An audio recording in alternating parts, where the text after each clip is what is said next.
Congo to telema to lobela mboka Wole to suwa kabimisa na poasa. Ba député to votaki bazo salarien. To tele na funa bazo salarien. Congo to lega na mwamba bazo salarien. To tele lukunga bazo salarien. Soka na baboko kula bibembe bazo salarien. Ato mala changu bazo salarien. Ala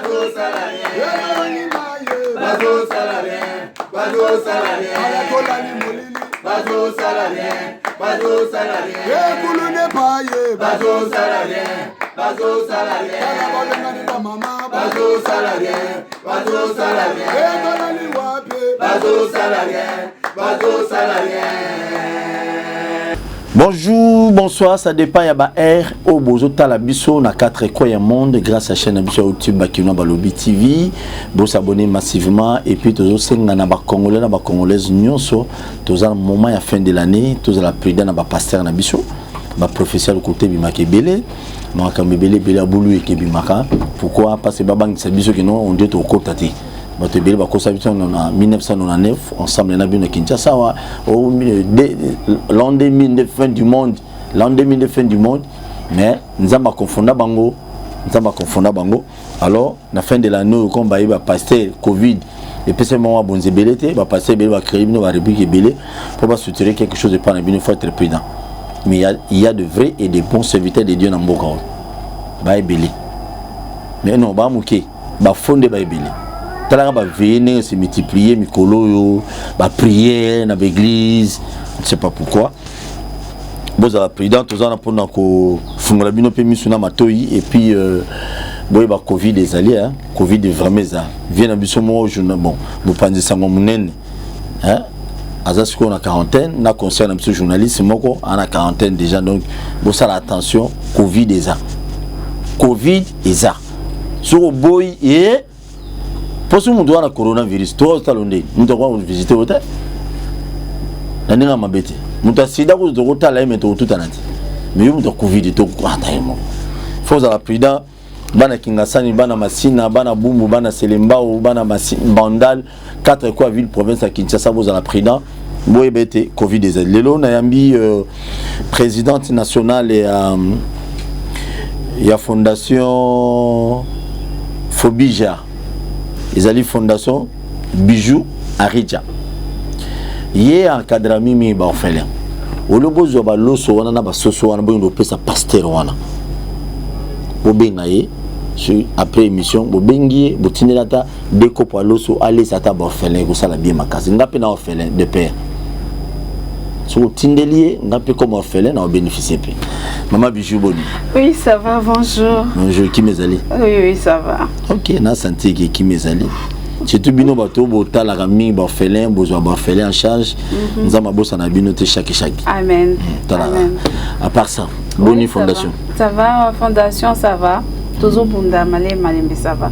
Ouais. Au moins ba congolais quand même ba adhérer quand même na ba idée na bino. Oui, ba congolais vraiment ba adhérer.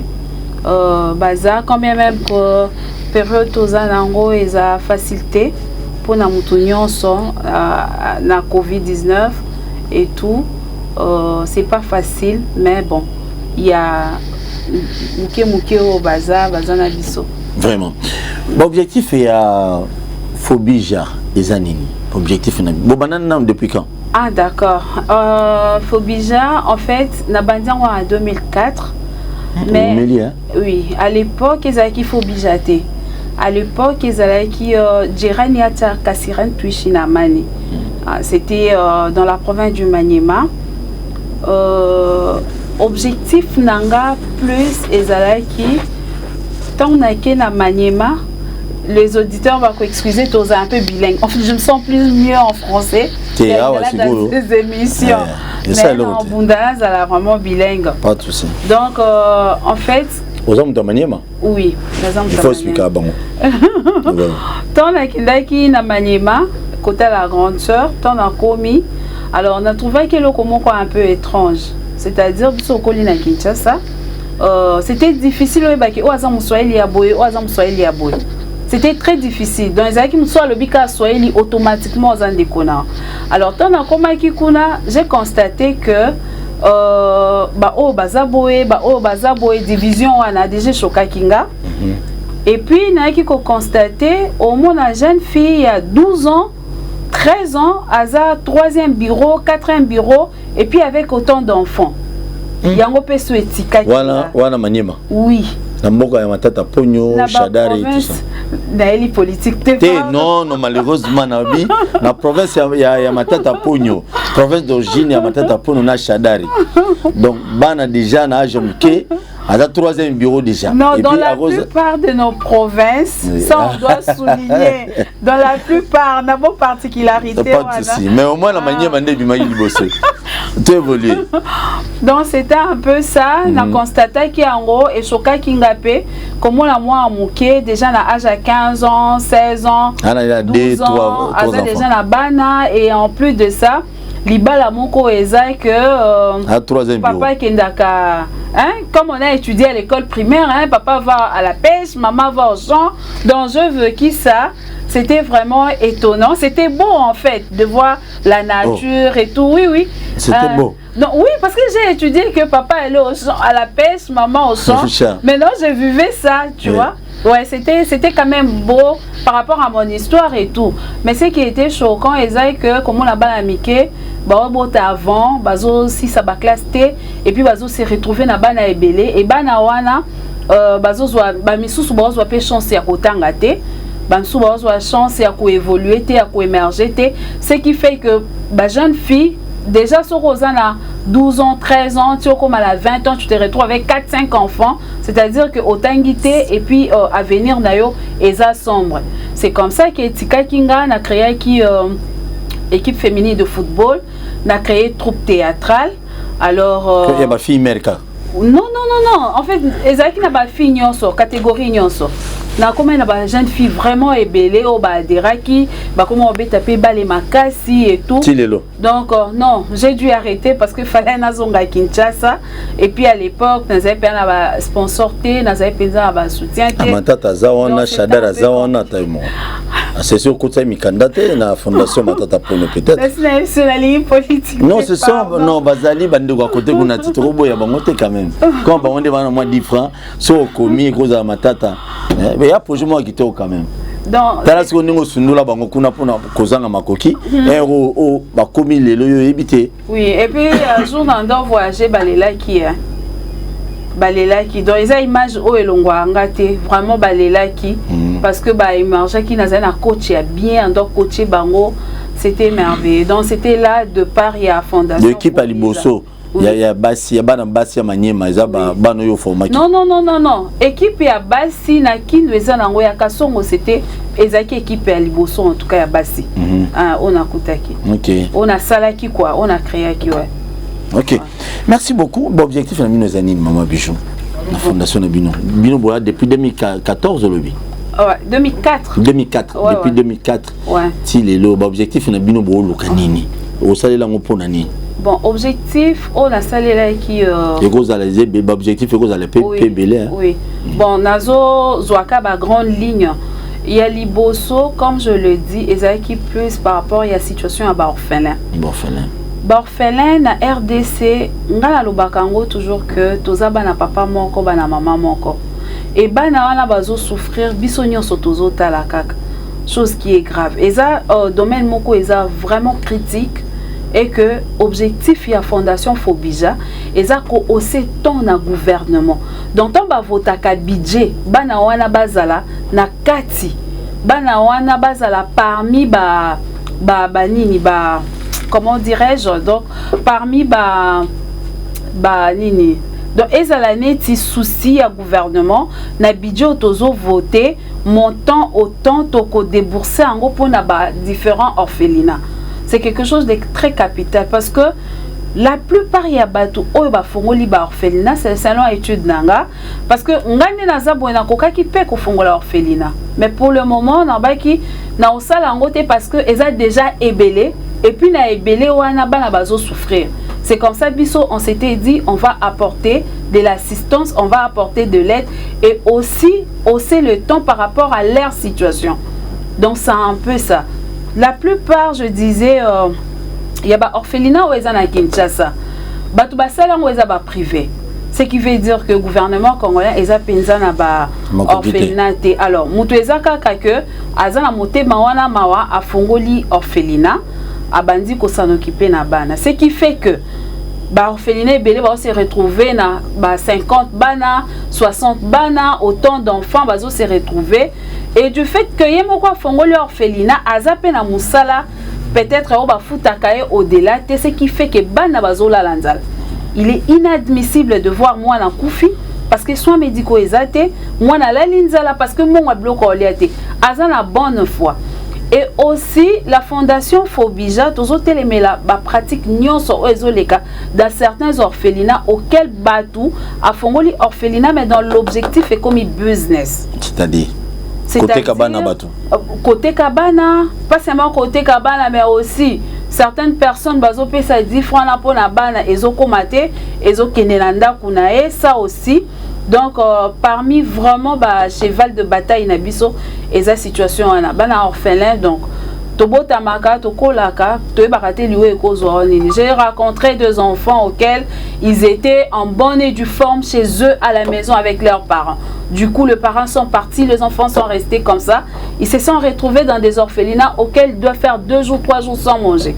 C'est une situation vraiment critique. Donc, vous avez oui, une fois que non, oui, une fois que orphelinat va en charge comme il faut, bah kimi, bah comme une phaseur, tout ça.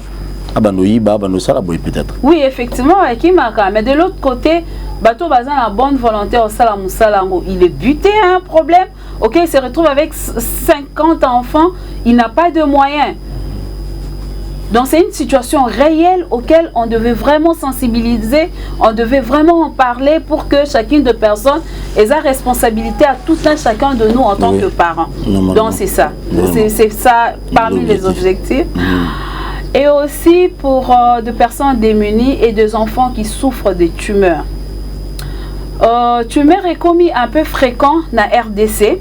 Et surtout, na ba tumeur expliquer nos parents muso ba landa biso maman na ya ngale mo batenga kuna batenga matembele donc tumeur ba ebi na bongo on te so expliquer bango ça bien bon eza maladie moko na ko expliquer ngo eza moi pas si parce que je suis pas médecin entrer en profondeur mais et ba komona ba image en fait eza maladie moko boye oyo omona partie moko ya nzoto et baby.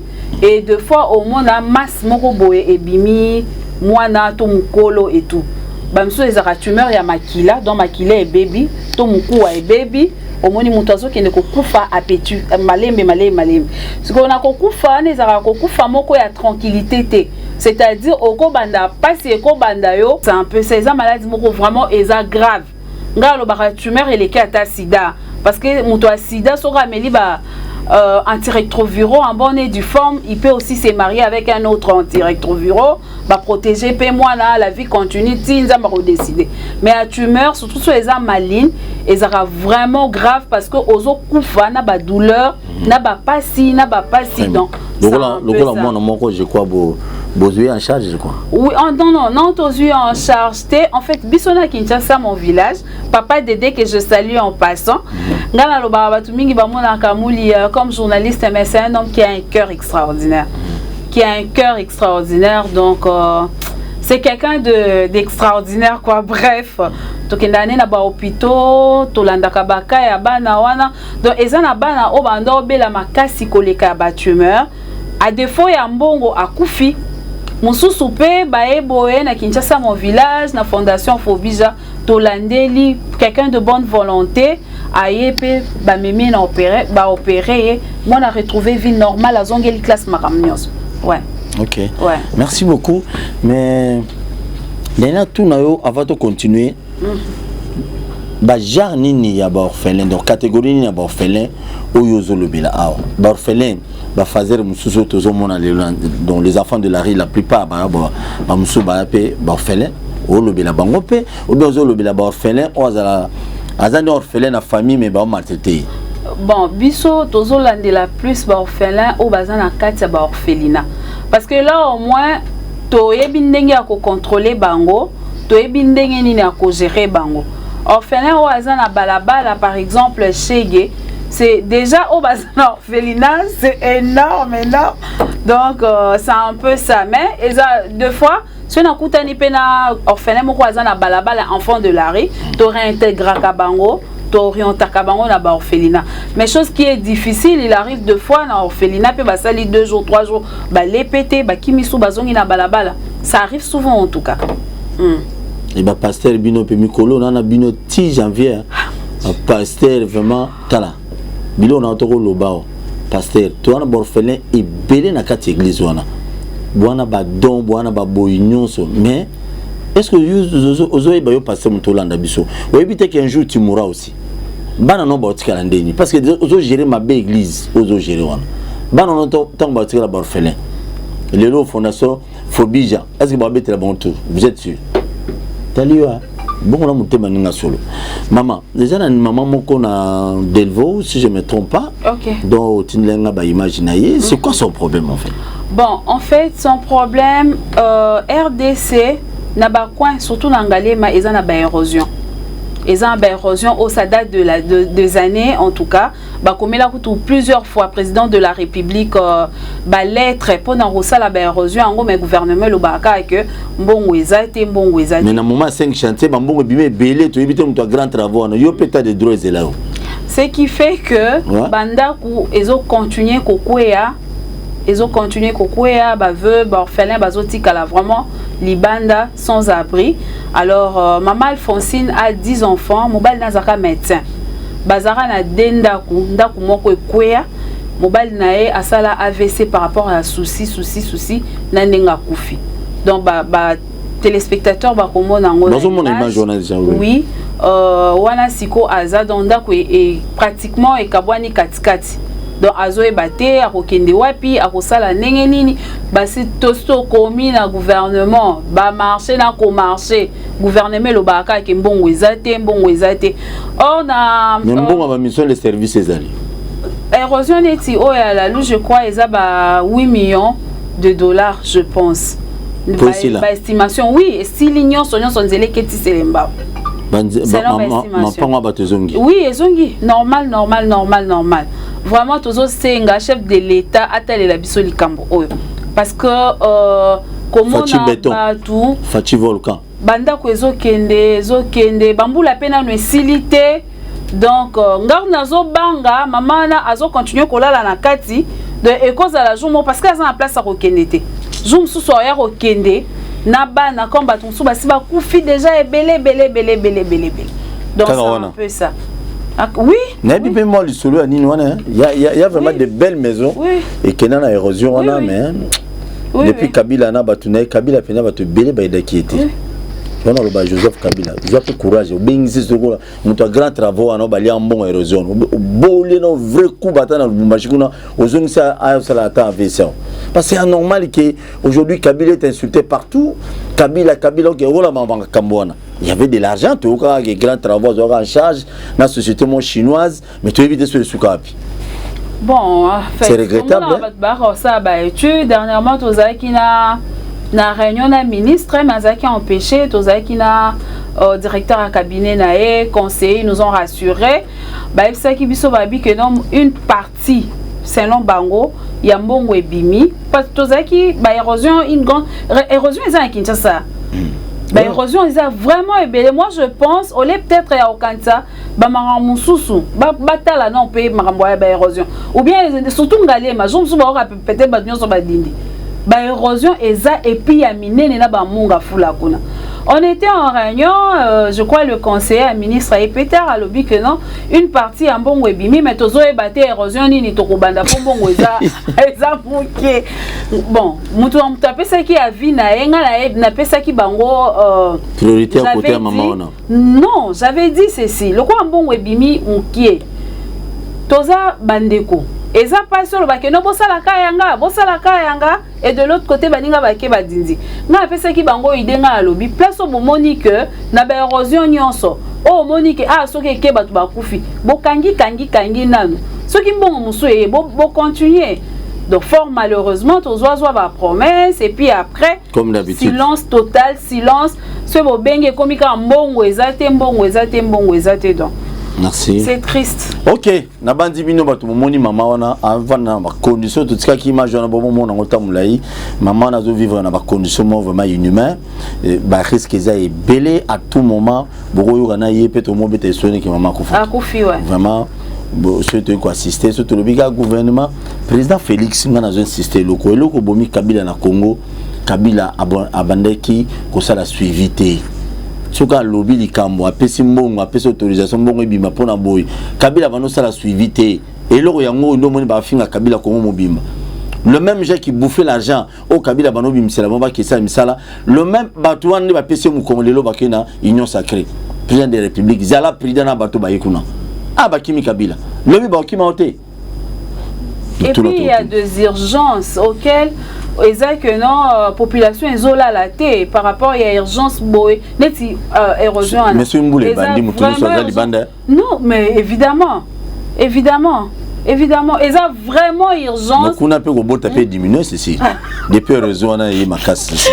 Merci beaucoup maman Bijou activité ni oboza na mususo obozo oto causer la micro zali koya. Voilà en fait tozo préparer ni fête à Bana normalement le 25 to déjà ngamo na misolé des invitations Bana Serge Chiba toza kuna. Donc déjà le 25 to fête à Kanamba orphelin to 5 saka 2-3 orphelinats to fête à Kanamba bango vous leur redonnez sourire.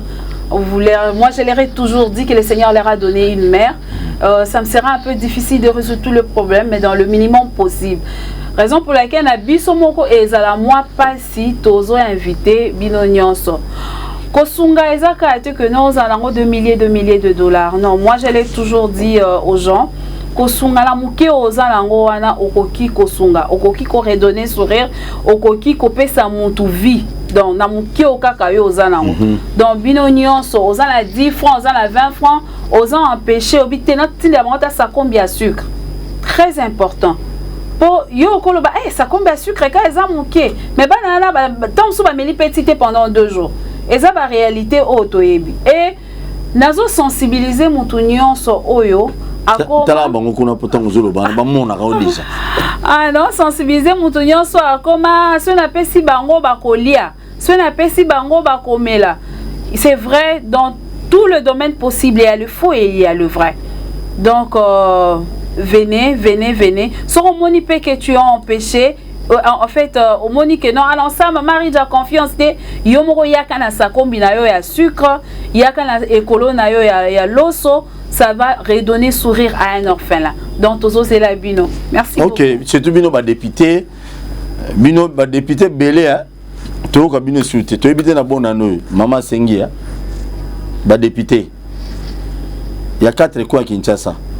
Ba député provinciaux bino nyonso so boko ya ko pesa néfis qui un petit rien. Bozera moment ba élection de bono pesa ba dona ba na orphelinat. Donc les amis na boy ko tanga comme député. Il y a aussi le geste pour l'intérieur bana biso lelo yo po kufa ndenge ba pasteur belé ba kufa bana bango ba tira orphelin et après c'est très important ils en a bien maman Bijou te fais merci ndenge on dit maki invitation na biso moi lelo ba bokabonata ko pesa ta des orphelins moko o bazana ba souci belé na ndako o de femme banda maman na ye maman bango kufa papa yiko bala moi susu mazo matete makasi lilobani oko ebisa ba orphelin bon elo kwa liboso message naza nango pona ba orphelin na lobakango toujours na ba orphelinat nyonso na leki boza ba héros bokanisa te que lokola beaucoup okomi na orphelin et que vie na yo esuki te. La Bible dit la prédestination de Dieu existe. Donc le Seigneur sait pourquoi tu es là. Il sait et raison pour laquelle ponanga boza ba héros et puis naef sarabino mikonyonso des années plus tard na koya ko senga audience na ba bureau na bino donc bo désespéré te mama Bijou azana bino elongo to ebi ke bitumba o eza facilité mais to kolongango yo parents omoni osala otikala na mwana ya ndeko neveu nièce je t'en supplie soko se comporta kamabe changer bizaleli na yo parce que oyo zo sala na bana wana et kozonge la bana la yo fois 10. Les enfants sont sacrés, les enfants sont, je sais pas comment je peux dire, bana baza merveilleux comme Dieu nous a donné. Moi na yo ezakaka oyo botité, moi je l'ai toujours dit. Moi na yo ezakaka to yo fandisi 9 mois na libumote, moi na nyonso o aza liboso na yo, aza moi na zwa soin na e, vraiment ezala bien. Tozo senga na bino. Venez assister les enfants. Yo moi si oh yo maman oh moni 2 ans, 3 ans, 4 ans na libala moi na zoyate. C'est bien bon il faut que yara na longolela biso orphelin moko. Même si on retient na ndakute, ozwa kaka en charge. Comme ça tout na nzamba na soko salate. Merci beaucoup. On peut se contacter hein. Comment on va bien en bas tika ba lo soir talana. On ne sait jamais. Bureau n'a pas tenu sur ma côte. On a un numéro des fois pour les gens, je sais pas. Oui. 00243 82 23 41 989. Je reprends 00243 82 23 41 989. Très bien, merci beaucoup. On a moi, papa biso koufa na nemo boy. Na tikala na ba bien matériel à papa, j'étais petit. Papa koufi na tikala na mère. Na maman aboti na maman Rose de que j'ai ça là parce que j'aime beaucoup. Bande wa famille ba botola tout sauf rien. Ngai to so Paul na komaka coopérer na Kinshasa. Coopérer za moni ba chemise wana ba kati ba diminuer ba pantalon ba na oteka na mama bongo à Kinshasa. Mais lelo pas bien nga bayer. Mais lelo orphelin lelo nous a changé ba donc nous a fungola nga ba relation moko oh jeune na famille na nga kutu ba relation na solo kutu. Ndenge mama bijou lobi nous a repé ça yo sourire moko kolega kutu na ba biso musu to meka o to bunda na vie. Tout est possible. C'est question c'est discipliner o yebelo ko sala. Kozala orphelin ingeti na te no zala ndumba ozala mwana mwasi simba ni bel ba sakana o te kozala orphelin etini esengite ozala kuluna te. Non. Joseph Kabila est orphelin de père, Moussa Koufa. Kabila c'est président de la République. N'a pas quel exemple. Président Félix Papa Né Koufa. Il est qui? Un orphelin, Papa Né Koufa. C'est de même aussi avec toi. Papa Nabino Koufa pauvre. Des fois, il y a une la référence à la famille Nabino un jour. Merci, Tokutani prochainement. Je crois que Makamotobeti aux États quand à Kinshasa, je crois, partout dans le monde, nous sommes concernés. Mais ba konzambo kapé bo sonjaka ne loko wana je sais bozana ba dossier ebelé bwana makambo ebelé ya ko résoudre ezaka likambo wana ba orphelinité mais ministère aux hôtels ba orphelin c'est si affaires sociales je crois affaires sociales je crois il faut bochi appeler ministre affaires sociales bien que ça na coalition ya union sacrée bochi appeler mutumwa mutema munene mutumwa yeko sa musala ezala te no ba nozo ba do ya bana ba to ali akate. Maman politique na kota maman bijoli ngamote. Tokutani prochainement. Merci na bande kono soit fait du Sud, il y a Cape Town. Merci à Johannesburg, merci à bande kono soit il y a Paris, il y a France, il y a partout dans le monde. Au Bolina to soit Paul. Tokutani prochainement si Dieu le permet. Merci maman bijou. OK, je vous en prie, merci. Merci. Na Congo to telema to lobela mboka e. Wole to suwa ko bimisa na poasa. Ba député to votaki bazo salarien to kele la funa bazo salarien Congo to lega na mwamba bazo salarien to kele lukunga bazo salarien na boko kula bibembe bazo salarien ato tonga na changu bazo salarien